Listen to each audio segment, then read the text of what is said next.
Cool. Right, guys, welcome back to Combat Talk, your weekly episode of the MMA podcast where we talk about the fights, discuss MMA news, and predict upcoming events. And guys, if you want to see more episodes, be the first to subscribe, drop a notification bell, and share with your friends. I'm here with a returning guest in Ruthless Omni, a top UFC 4 gamer. How are you, man? Doing pretty well. How about you? I'm okay. You excited about the fights this week? Oh, absolutely. This is going to be a tremendous card. I've been waiting for this for months, and Same, it's yeah. about time to see this lightweight championship fight. I think Justin Gaethje is just a menace, and if anybody really could figure out a way to defeat Khabib, it probably is him. Not to say he would, but yeah. Oh, yeah. And well, yeah, this is what we're gonna get up to, the big question. Like, but do you think that personally, like if you were to, I don't know if you're betting money, but if you were to bet your money, Khabib. who Khabib, yeah. Yeah.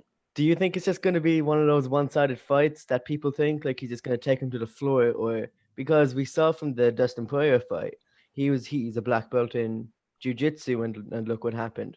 Would you not say a jiu-jitsu has a better chance over Khabib than a Not at uh, all. all-American wrestler does? Because I don't know, it makes you think. I mean, I think a big part of it, and for me going into jujitsu, one over the other. Whereas the jujitsu is going to play with his guard, he's trying to get his hooks in, and Khabib does very well for isolating those kind of fighters. I mean, you take a look at what he did with the RDA, right? And he avoids getting himself into those situations. Tony Ferguson really does utilize that guard in a very unique style, and he shows that his training with Eddie Bravo was for no reason, right? So like he's going to be able to perform better on his back. The thing about this is he's got to be taken down for that to even happen, right? So Justin Gaethje, with his high takedown defense and his accolades in wrestling, this could be a very good fight for him. He could be able to stand up, like it, but he's got to avoid getting his legs trapped. I think that's a triangle on the legs, whether it half guard, whether it on top mount. Either way, if you get your legs trapped by Khabib, he does very well to squeeze, and he will trap your arm, and he's gonna just wear you out. And no amount of explosiveness has been shown to get you out of that situation. For sure.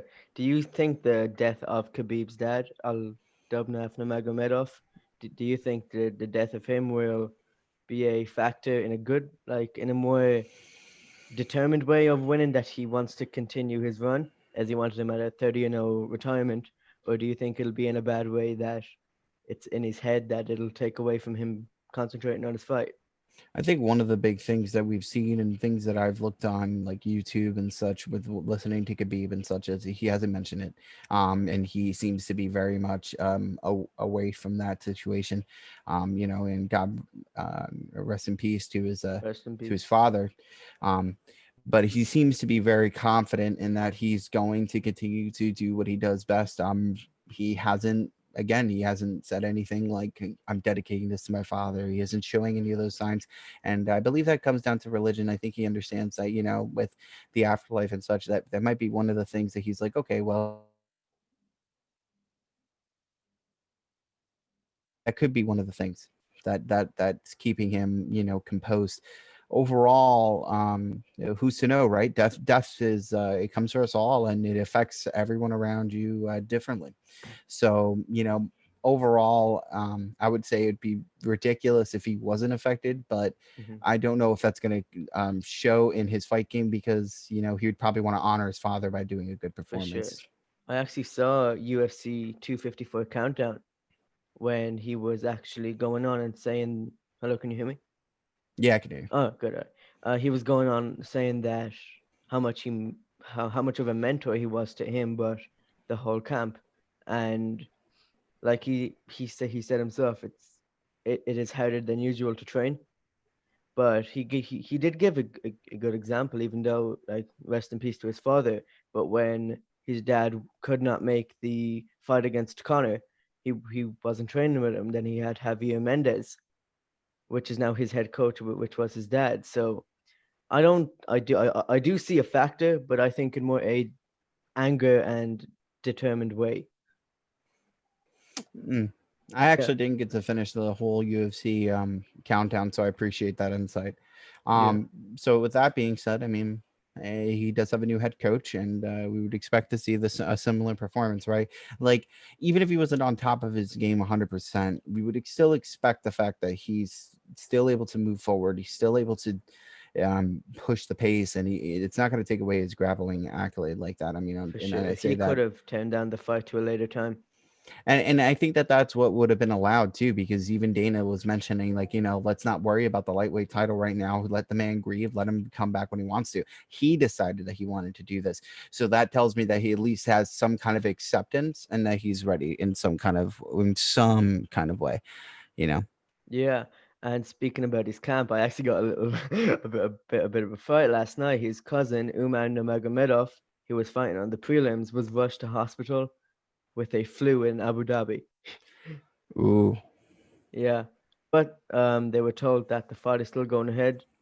So from what we know, it's still going ahead. But yeah. Do you have a official prediction round? How do you see the fight playing out round by round?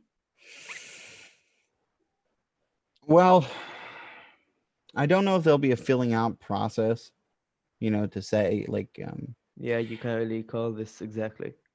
right. I can't really say that, but I will tell you this. I think that in the first round, Justin's really gonna be looking to use that takedown defense. But that doesn't really stop Khabib before. And even if you take down stop a few of his takedowns, I could imagine that it's just gonna keep coming on and on. And I think in the first few rounds, he really needs to, I push the pace, but be cautious not to get taken down. But he can't be overly cautious to the point where he gets taken down because he's being too patient, he's being too cautious. So I would imagine Justin's going to come forward and he's going to put his hands in his face and do his best to make reads that and to see about catching him on his way down. I could imagine a knee coming, an uppercut coming, something to stop Khabib from his forward momentum. Perhaps we see those leg kicks again. Maybe that would Oh, help for out sure. in this situation. And his leg kicks are extremely strong, and we saw that against Ferguson. And with those leg kicks, it really does change the pace of how often and how frequent you can take him down. However, you do a leg kick, you get caught. Now it's easier for you to get taken down. So it's something to really consider. Exactly. But we were going on Justin's standpoint, but you said to me myself that you see a Khabib win. Like, do you think it's all of a way that people can do all they can? They say they'll defend Khabib's takedowns until he takes you down. So Pretty much. yeah. So do you agree that there's going to be a majority of the fight is going to be on the floor? Um, in a Khabib win, yes. And in a Khabib loss, no. Um, but I'm thinking Khabib's going to win this. It's really hard to go against Khabib, man. I think that Justin, if anybody could do it, it would be Justin. But you really, you really, you never know. You know what I mean? You never know. Exactly. Well, do you see a finish, a decision? I wouldn't be surprised if it's a decision, but I just see, especially like within, it actually came to my head just there. There's going to be climate change. Khabib is Mm. used to being in Abu Dhabi. Would you not see that as a factor, or They're fighting in the afternoon here. And I mean, he's been there for a while, but Justin's fought in Abu Dhabi before. And actually, wait, no, did he fight? He fought in Jacksonville. Actually, he didn't fight in Abu Dhabi yet. no? Um, Has he so fought hmm, out of America? No. no, not yet because he fought in Jacksonville. That was the first fight per post COVID. And it was in Jacksonville. Khabib couldn't because of flight restrictions couldn't get over, which is why Justin took the fight in the first place. Exactly. Yes. So I mean, I these guys are professionals. He's been there probably for about 2 weeks now, a week, and I'm sure that his body will become more used to it. Might have an advantage just by being there for a little bit longer, but I couldn't imagine that it'd be a deciding factor that much. Exactly. But people say that, like, once again, you don't know how much I'm but like gassed for this fight. I think since you're in the US, it's going to be different on the time zone. What time exactly is it going to be where you are? For us, it starts around 2 o'clock, and that's the main card starting at 2 o'clock, and then the Is that prelims start at PM or 12. AM? That's in PM. Or If it PM? was AM, I would not be. I wouldn't watch it. No way. But it starts at 2 o'clock, and which is great for me since I work an overnight. So that's very It's helpful. great. Um, Yeah, and with also, me being in Ireland at the moment. Well, me being in Ireland, I'm used to if there's a UFC event or any event, most likely if it's in the US, it's up 3 a.m., 4 a.m. But it'll be good because it'll be around 7 p.m. when the main card starts, which means the main event will probably be because like if you want to stay up, like I'm not gonna lie, half the time I doze off for 5 minutes, but it's gonna be good because you're fully aware and yeah, I'm looking forward to that fight, man. that's really cool. I honestly, for us, I mean, it starts around that time as well, and that's a very normal for it to go into like 12 midnight to 1 a.m. sometimes, depending on how big the card is, how Yeah, long the fights take, if it's decisions, if it's knockouts. So that's good for you. That's good. I'm happy you're going to be able to enjoy this fight as much as the rest of the world is, and oh for be sure. awake for it. Um, what do you Did think you? about Robert Whitaker and Jared Cannonier? I was gonna get into that just right now. Yes. Nice. Yeah. I was actually looking into it more last night than I should have earlier, but I feel like the only way Whitaker can win is by a decision. I think he's gonna play it smart. He's gonna be old Whitaker. I really just to his style against Cannonier. Do you not see it as a well? Personally, I just see it as he's gonna go smart like a down to like he did with down till. Um, Robert Whitaker is very strong. Robert Whitaker has a very balanced fighting style, and he definitely can push forward as well. He kind of slips in and out, if you've Yeah, noticed in most of his fights. He's looking for that quick shot to catch you with off of counters, and off foot his off foots, and you know him moving out of your like out of line of sight, and then like if you've seen, in which you probably have if you look at the countdown or any of his other highlights when he fought Derek Brunson, he can take pressure like that. He's very durable. And he snuck that foot in. Same thing with Jacare Souza. So he's going to be looking to get kind of and get that leaning high kick in there. I'm sure that will be coming out. Jared Cannonier, it's a big man. wow, wow, yeah. That's the only reason I see him. He's gonna want to play it smart, so he's thinking a decision win, especially with a guy who was at heavyweight, at with Cannonier's power. He, I don't think he'd want to take the risk at leaning in heavy, like leg kicks, even take it to the floor because he ain't bad on the floor. So, like, one of the things that I had noticed is, well, Jared Cannonier is not bad on floor. His takedown defense is pretty decent. And on Yeah. top of that, I've seen him do takedowns in heavyweight division. So that man definitely can pick you up and slam Hmm. you. He's an interesting fella. I think overall he's in tune with his striking, and he's gonna move forward, and he's ready for these kind of mix-ups. I think Jared Cannonier is gonna get the edge on this. However, Robert Whitaker has put it out there that he thinks he strikes just as hard. And again, Yeah, uses the word think, right? yeah, And I want to point that out. He thinks he strikes just as hard as Jared Cannonier, and that tells me he's going to be aggressive. And I think he's going to be kind of going in and out and trying to, blitz Jared Cannonier. I could see that coming out in the first round. But I think Jared Cannonier is a very smart fighter, and he's not going to fall victim to that kind of pressure right away. for sure. But this fight going to the floor would be very interesting It would because be. I just think as him as a kickboxer, when Robert Whitaker wants to go to the floor, he can, especially yeah, because this is a very very like sketchy and very important fight for Robert Whitaker, especially he wants to bring back the old Robert, I so he's going think. yeah. I'm sorry, not to Oh no, you're interrupt fine. you. I mean, looking at what he did to Jack Hermanson, Jared Cannonier, and that Jack Hermanson is a very wild fighter, and he's Exactly, very good at takedowns. and that Robert takedown Whitaker, defense. Wow, hmm Robert Whitaker is Romanson. not like Jack Hermanson.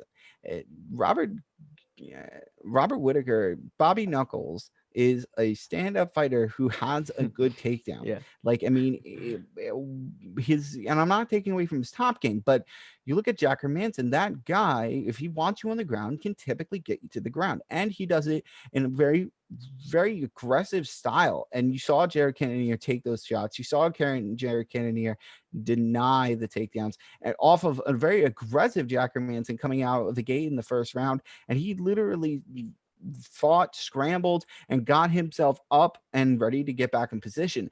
I think that if there was going to be a takedown, it was going to come in late in the third, because it's going to be a tired out. This is after he's hoping to tire out Jerry Cannonier, take him down, try to finish the fight.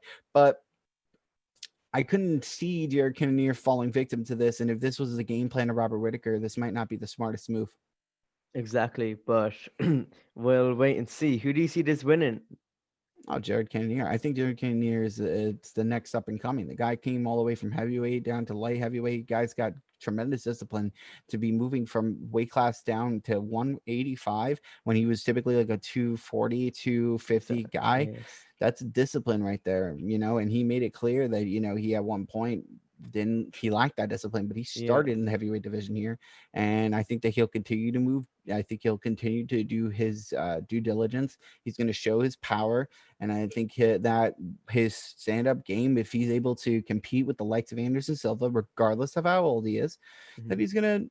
he's got tremendous stand-up, man. For sure. Well, do you think? I feel like he definitely has the power to knock him out. Like for sure, he has that one punch power. He's proved it many times. Do you see this fight being a KO with a KO winner over Cannonier with Mm. Cannonier? It's a three-rounder, so it's not like when Robert was fighting in the Darren Till fight. I think Darren Cannonier can finish the fight. Hmm. Uh, I think it will go to decision, as you said before. Yeah. Oh, so you see, I feel like it's gonna be he's just gonna come out like swinging. Well, not swinging, but like if Paulo Costa was more technical.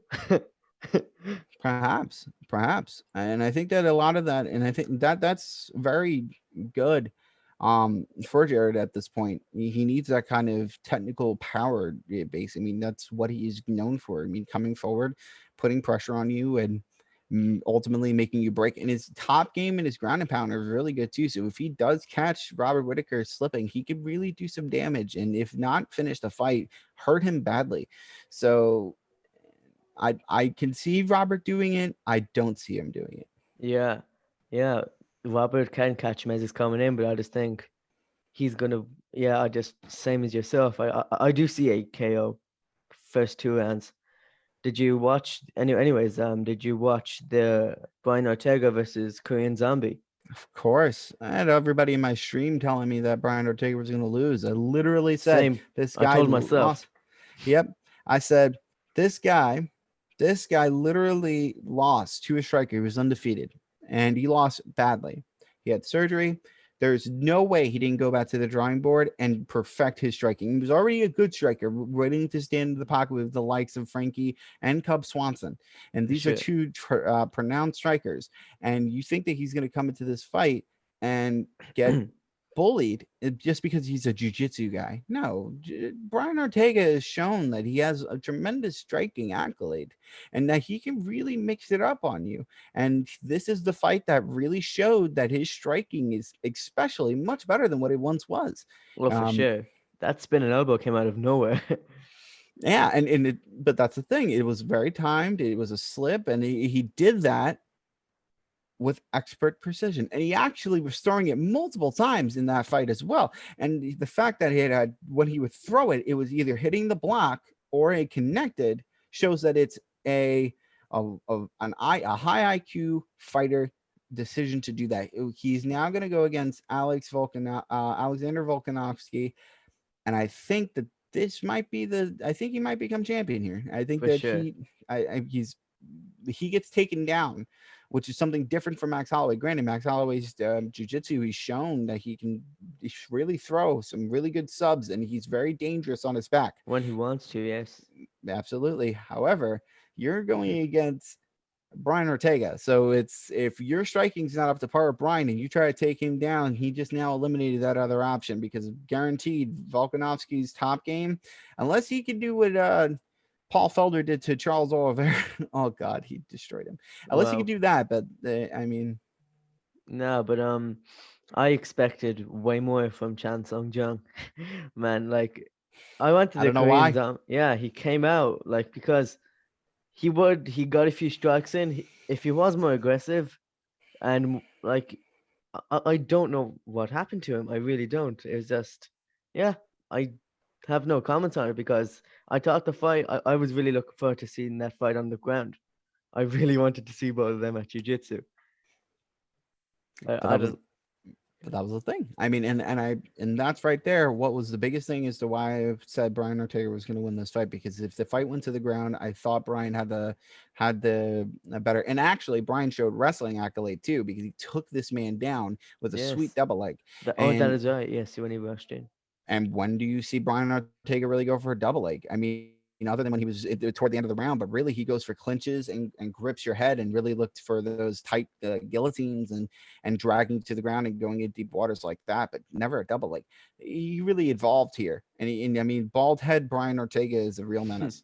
Oh man, I think like that's another reason overnight he just got even better because of that shaved head.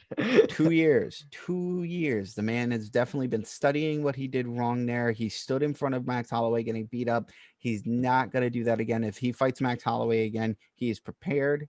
I think he's definitely wants to fight this man again, Yeah. and because he wants to revenge that loss. But he is prepared. He is capable of doing some serious damage over to um, Max Holloway as well. And I think that he is the future of the featherweight division. So what do you see next exactly in the featherweight division? Take away this title fight. I think that Max and Brian see each other again. I think that that's coming up the pipeline for sure. I mean, it's him, Volkanovski, and Ortega at this point. Those are the cream of the crop, the top of the division. The Korean Zombie, he's definitely good. I mean, he's been in title fight situation before, been in 5 rounders.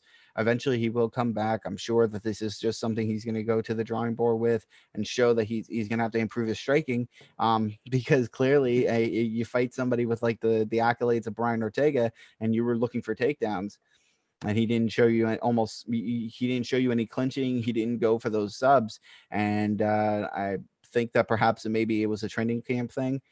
Who knows? He definitely has the skills to get up to being a number one contender in the future. But the clock's ticking, so he needs to start going back to the drawing board and get elusive and really be unpredictable. He throws a lot of close shots. He doesn't really go with the distance, and he's looking to take your head off a lot, and that's what Brian countered on. So I can see Exactly. that. I could see that. I think Brian Ortega beats Alexander Volkanovski. I I don't think see. I think sorry for the interruption. No, I please. think I think the Korean Zombie would have beaten Alexander Volkanovski too. Personally, I think Max could beat him a third time. Uh, I personally think that Volk won the second fight, but he's made too many mistakes and it was that close that he can't lose the third time personally for Max. But for me, for the featherweight division future, I would love I'd like to see the top five, isn't it? Oh, we have Zabit. Oh, that's right. And he's going to be fighting Yair soon. Yeah, I would love to see him. I think the winner of that gets Max, and then the Korean Zombie and Josh Emmett. I'm just looking at the top five division, and I forgot about Josh Emmett. That dude's a monster. He's his wrestling to his power to his striking. That dude really knows how to utilize his body as a weapon. yeah. So for me, if you asked me, I would go Zabit Holloway. Well, no, Zabit Yair. The winner gets Holloway. Obviously, Brian Ortega versus Alexander Volkanovski, and then Josh Emmett versus the Korean Zombie. I think that would be a great match. I think Josh Emmett starches the Korean Zombie. I Yeah, think I don't know. I just think he's not as good as he was. What do you think? Well, I'm just talking of one loss, but what for the Korean Zombie? yeah. He's good. I just don't see him being a champion. I think that he beat up a Frankie Edgar that, I mean, who looks good in bantamweight division, but you beat up a Frankie Edgar, and Frankie Edgar came off a loss from Max Holloway a few months prior, and I don't feel as though Frankie Edgar is a good statement to show that the Korean Zombie was it. You Yeah, know, yeah, I feel like Frankie Edgar is on his downward. I think he's about to be 40 soon, and even if he's in the bantamweight division like Jose Aldo did, exactly. that it doesn't mean much. I don't see him being a champion in bantamweight division. I know he's going for it, and I hope he proves me wrong. But if he fights Jan, I think Jan's gonna beat him up. But if he fights Aljamain Sterling, Aljamain Sterling will take him down, and he's a bigger man, and For I sure. like that's that's what I see. How do you see that fight playing out? Actually, I was actually going to go into the events that are getting announced, and one of them is in December. I think we Hmm. have um Perian versus Aljamain Sterling. How do you see that fight playing out? So one of the things to make clear is that Aljamain Sterling is aggressive and he is precise. That dude showed a lot when he beat Corey Sandhagen within a minute and a half. Corey For sure. Sandhagen is beat up Marlon Moraes. Granted, I think that had everything to do with reach in that fight. Hmm. Personally, I think that Aljamain Sterling's wrestling is there, and I think that if you really look at what Jan has, I think in the striking, Jan I think will beat the crap out of For Aljamain sure. For Sterling. sure. But I think Aljamain Sterling, even though that is the case, could show up doing some crazy striking like he usually does, spinning back elbows, crazy kicks, Yeah. and really open up Jan to get those takedowns. But if he gets in top control, I truly believe that he beats up Jan inside of the takedowns. I think that he's extremely good at grappling. He looks like a lightweight Man. inside of this bantamweight division, and he's strong. He's so strong. He could be a featherweight. The dude is huge. And with that being stated, with all the muscle and with all that skill, I feel like he wins. What about you? I think personally, this is literally going to be an example of how much a wrestler beats a striker. I don't think he's going to take his time, but he's going to be very precise with his takedowns. Like personally, I see Jan. It could turn out the opposite, but I see Jan. Jan is a better fighter, but I may sound stupid, but I think that Jan is a better fighter, but Aljamain Sterling is a better martial artist That's interesting. That's an interesting because he's perspective. better fighter. Because just in ways, it's if you look at the fights, the way I see it, it's when it comes to martial arts, he's better, well rounded personally, but I see an Aljamain Sterling beat down when it gets to the floor, but back and forth when it's on the feet. Right. And again, Jan's very strong. For sure, Jan's boxing is crisp, and he might just come out and starch Aljamain Sterling. I do think though that Aljamain Sterling is extremely talented, and his accolades on the ground speak for themselves. for sure. Speaking, if we're going, isn't there like one more title fight involved in that card? I can't see, but I don't know. Oh yes, I, that's right. The main event, Amanda Nunes versus Megan Anderson. oh, that's the main event. Yeah, Megan Anderson's gonna get beat up. for sure. Yeah, Uh, there's one more fight, but I don't think. Yeah, the December card is always three. Last year it was a 3 round. What? I think there was three title fights in last December's card on the Usman Covington. We had Usman Covington. You had Alexander Volkanovski and Holloway the first fight, and then there was one more. I think yeah, it was one of them anyways. But yeah, I do think that one of the champions right now, Amanda Nunes. I don't see her losing any of the belts. No, not at all. Why? Who's beating her? Who's beating her in in the hands? Who's beating her on the ground? Yeah. Like she showed against a grappler that she is superior. She Mhm. literally drew that fight out with her last opponent. I forget her name. Yeah. Literally, I don't Same. think it, and unfortunately, I don't think it matters too much. And no Mhm. disrespect to that person. If you watch this, I Yeah. apologize, but you got starch. And I think Megan Anderson showing that she could be taken down, and she got taken down and beaten up by Holly Holm. Holly Holm got knocked out with a high kick from Amanda Nunes. I don't. What can you do to Amanda Nunes that is going to throw off her game? She showed even in adversity against Jermaine Durandamy that she can take you down. Wow, that was just wow. Like that was so one-sided, and I was surprised. But And again, and it's that's in the hands. I mean, and she's like, okay, well, if you're gonna beat me up in the hands, I'm going to take you down, and I'm going to.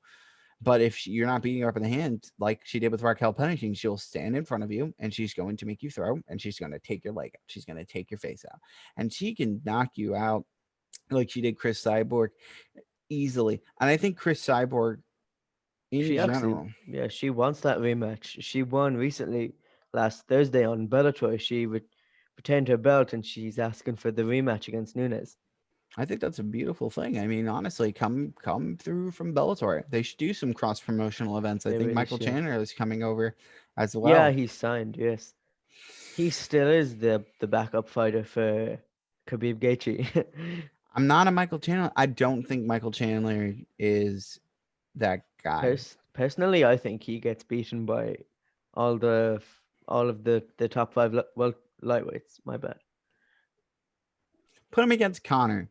Put him against a Dustin. Put him against Dan Hooker. And I think Yeah, that Michael Dan Chandler gets Hooker. beats up. I actually think Dan Hooker and Michael Chandler would be an amazing fight. Put him in with him. Dan Yeah, Hooker is a menace, and that dude right there will show you if you're really good, you can beat Dan Hooker.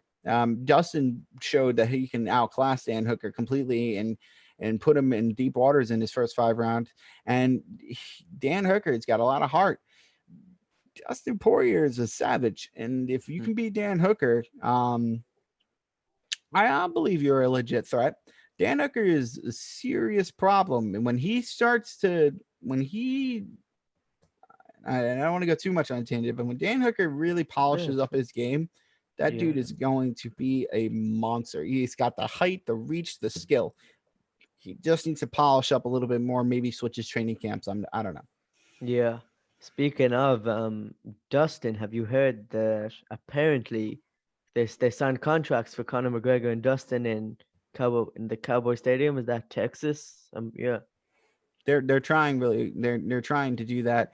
Dana White mentioned something about depending on the presidential election will depend on if they're able to pursue that. I'm assuming he's looking at as if mhm, Trump wins, then that Trump will open up more things, and if Biden wins, Biden's probably going to close things down a little bit more, or at least suggest they get closed down. Regardless, regardless of that, um, I think it'd be an amazing thing to see that amount of fans. Maybe not all the seats filled. yeah, We're yeah. still in COVID, but it would be really cool to see in Cowboy Stadium Dustin Poirier and Conor McGregor. Conor McGregor in general is a huge draw, millions upon millions every time he fights, and Dustin Poirier is a phenom. And truly, this rematch is something to behold. I still think Conor will starch him, but Dustin's hands have really improved, so For I could be sure. wrong. Yeah, I same. I think Conor KOs him, but I don't think it'll turn out the way it did like the first fight. It won't go like, at least a minute and a half. I think like same with Max Holloway. If you put Max Holloway up against Conor McGregor, it'll be a way tougher fight. And I see the same as Dustin. But yeah, we just know that. And then he actually tweeted out saying Cowboy Stadium against Dustin Poirier, then Manny, which is at Manny Pacquiao, I'm guessing.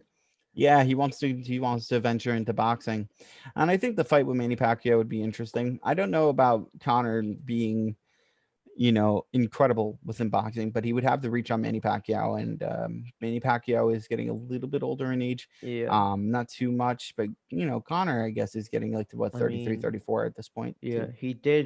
he didn't show his age against Keith Thurman.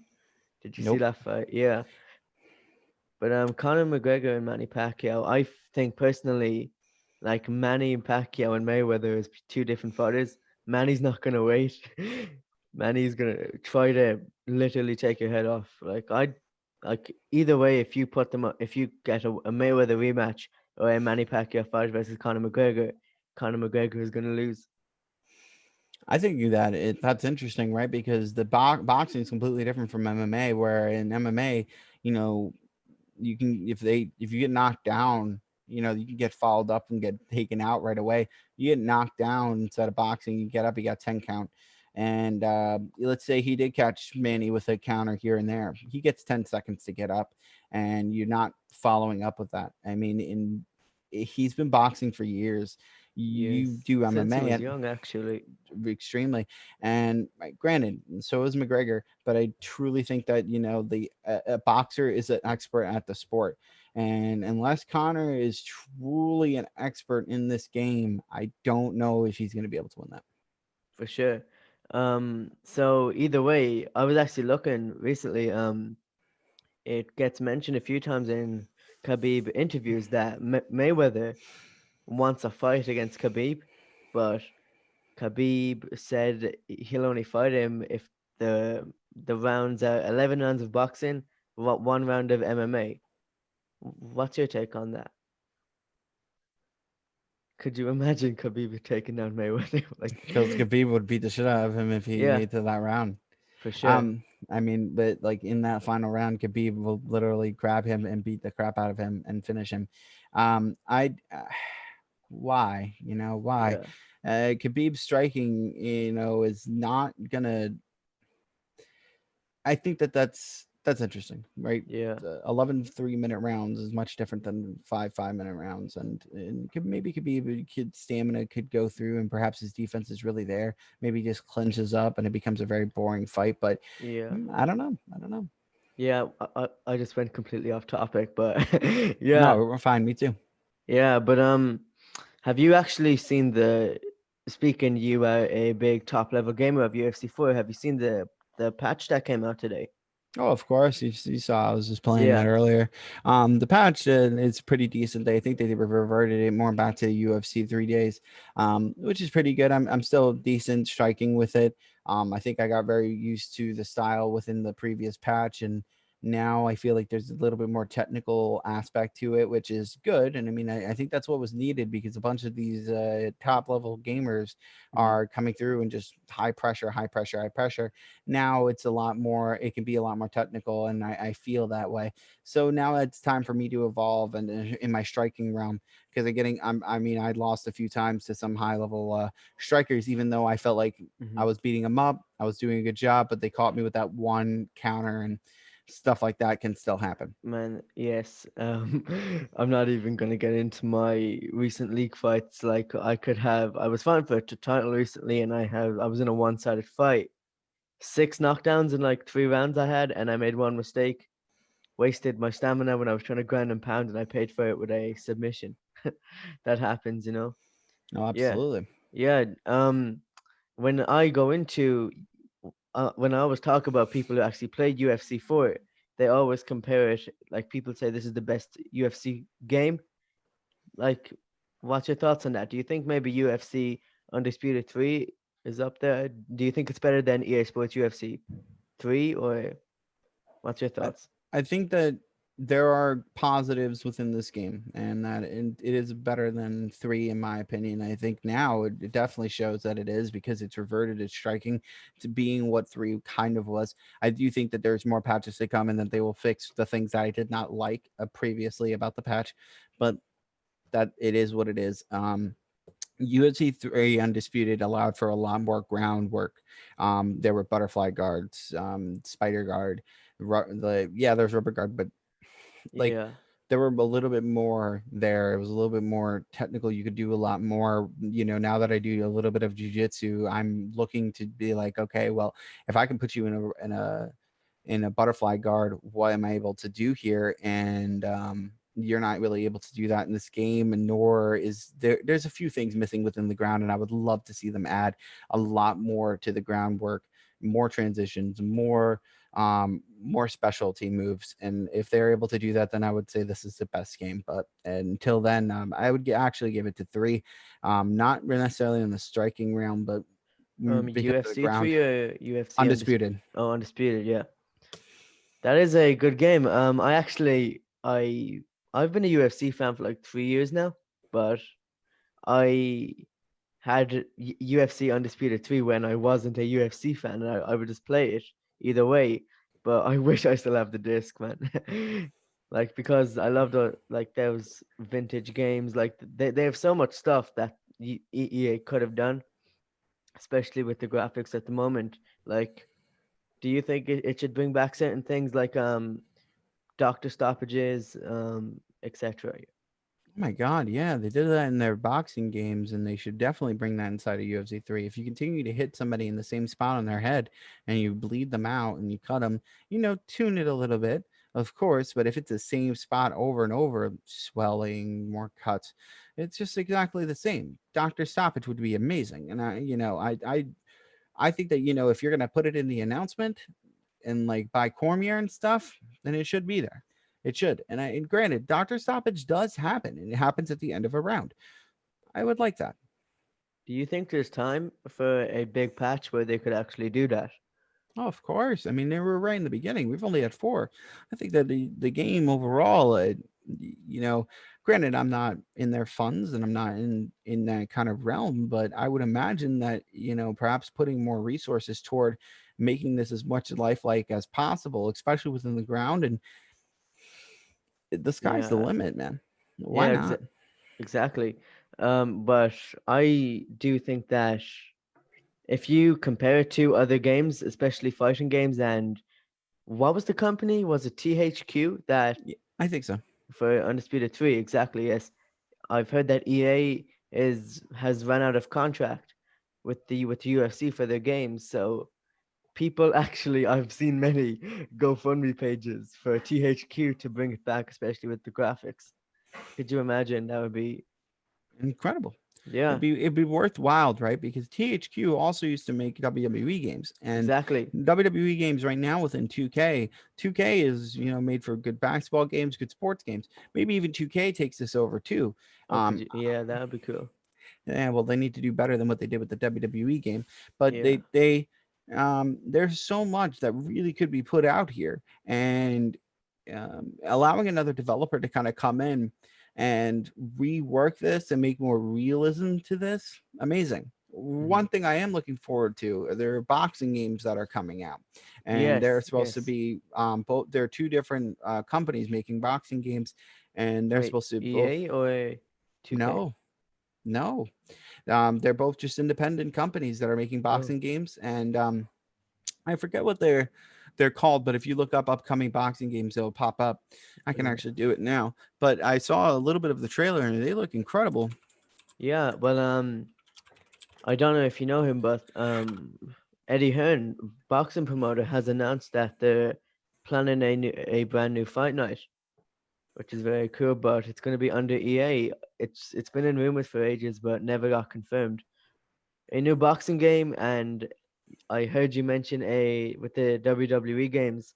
Like, yeah, I've been for a good over 10 years now a WWE fan. Every year, the game Hmm. and everything. If you want to compare like SmackDown versus Raw, here comes the pain. That was just an outstanding game.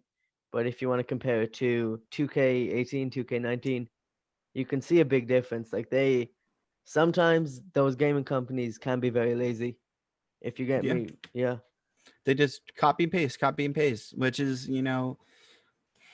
I personally would enjoy seeing the differences between 2007 to 2008 within WWE games. yeah, I enjoyed 2008, 2009, the differences. There were added stuff. It made you feel like you needed to invest in this new game yeah, because you were missing out on content if you didn't.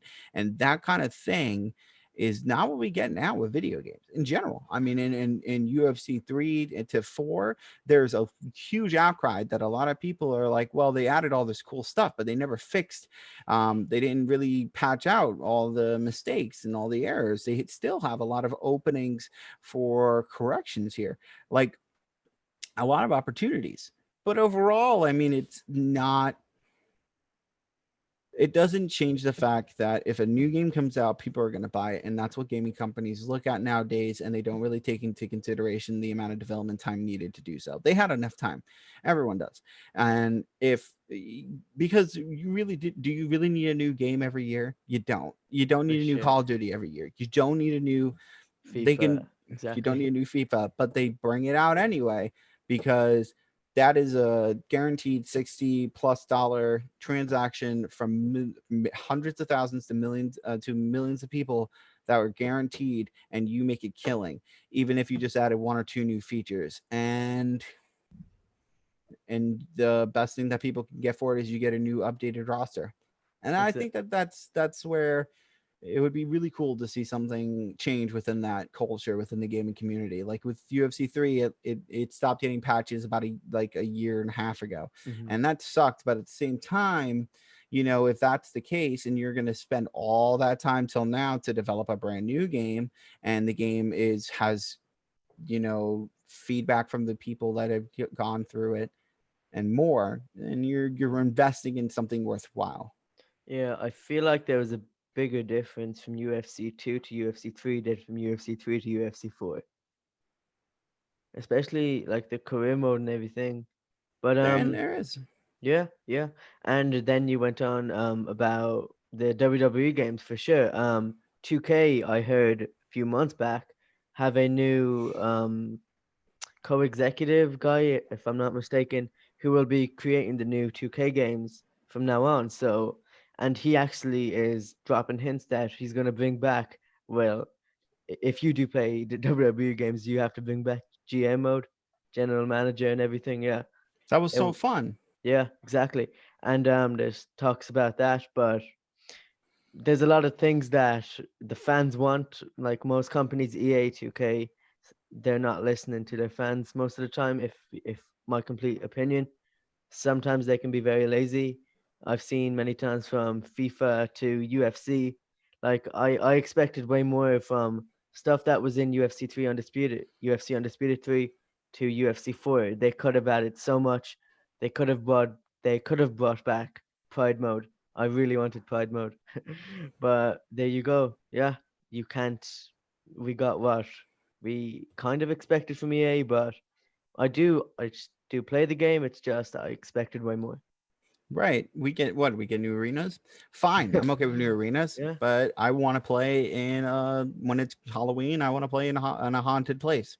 I want to did play they in add new some venues? Christmas I place. heard in the patch. No, they all they did was they just expanded on the venues that you could have played in career and everything else, and it made it so that if you Oh, invite somebody okay. else, that you can use them.